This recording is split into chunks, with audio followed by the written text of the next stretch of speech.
oldest District 6 claimant has passed away at the age of 100.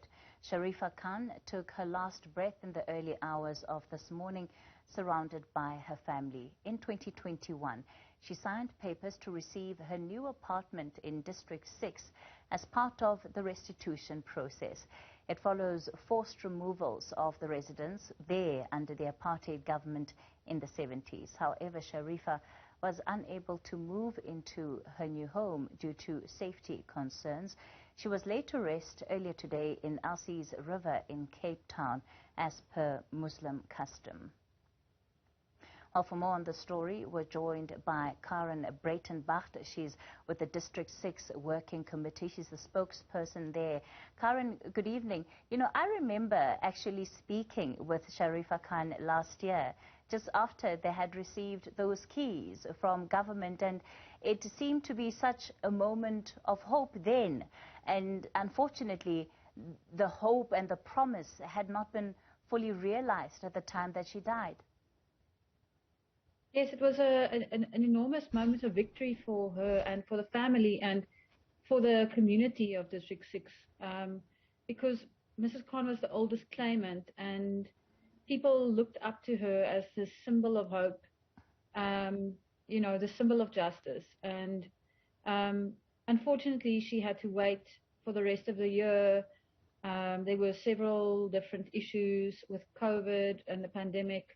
And other issues, and then finally when the buildings were ready in June last year, the building inspectors from City of Cape Town had to come in and check if the buildings were safe, and they found a number of issues that they wanted the national government to resolve before that they would be willing to issue occupation certificates, and those certificates are vital because they actually give full ownership to the claimants of the new units.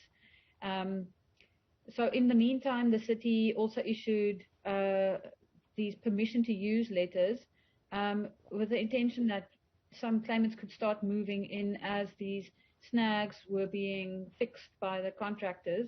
But as far as we understand, the national government is hesitant to do that because they feel that, you know, all the safety issues need to be sorted out before all the claimants can come back. So unfortunately, they're still on site, and Mrs. Khan just didn't make it in time. It begs the question why they did the handover if the properties were not ready. We asked the same question. We were quite, you know, puzzled about the whole thing because in April last year, we were still on the department's case. When are people moving in? We've given you all the names of the oldest and the most indigent people. We sent them a spreadsheet. We detailed all of, you know, the most vulnerable claimants' disabilities and so on, and kept pushing for answers on dates and so on. And suddenly they said, yes, we've selected these few names, and they have a week basically to come in and sign their papers. It was a very rushed affair, and suddenly, like the day before, you know, they were going to get their keys, they were told, sorry, you're not going to move in.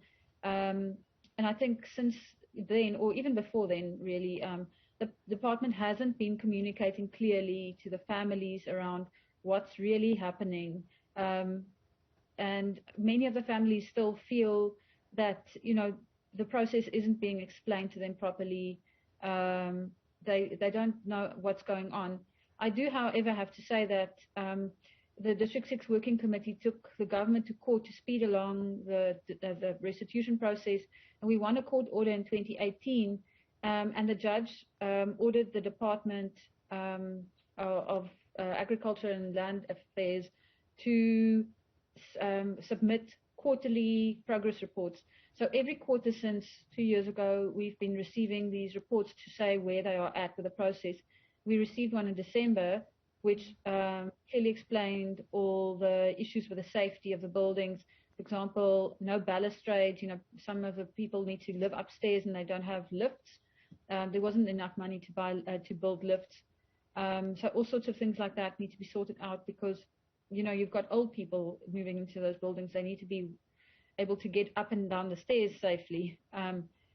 So yeah, it's been a long process. And many of the families, of course, have such a deep connection to that land, and somebody like Ms. Khan carries with her, you know, decades worth of knowledge, of history, that I would imagine that organizations like yourselves have relied on deeply in order to be able to carry through successful court cases.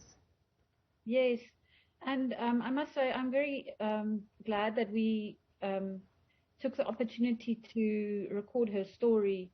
We've got footage of her. We've interviewed her, and we took down her story. And last year, when she turned 100, we actually wrote up her biography, sort of her life story that many media are using today. And we definitely do learn from these claimants. Mrs. Khan especially was very brave until the end, and she was this matriarch in her family, and she was strong until the end. It was only very recently that she started getting these silent strokes and had labored breathing in the past week, but she was a tough cookie until the end, and she really fought for restitution. She supported the court case. She wanted to see people coming back. And her children have been amazing. And, people know her in the community. So it's very sad for everyone that she died, because a lot of people looked up to her. Karen Breytenbach, let's leave it there for this evening, and certainly we extend our condolences to you and the rest of the community here.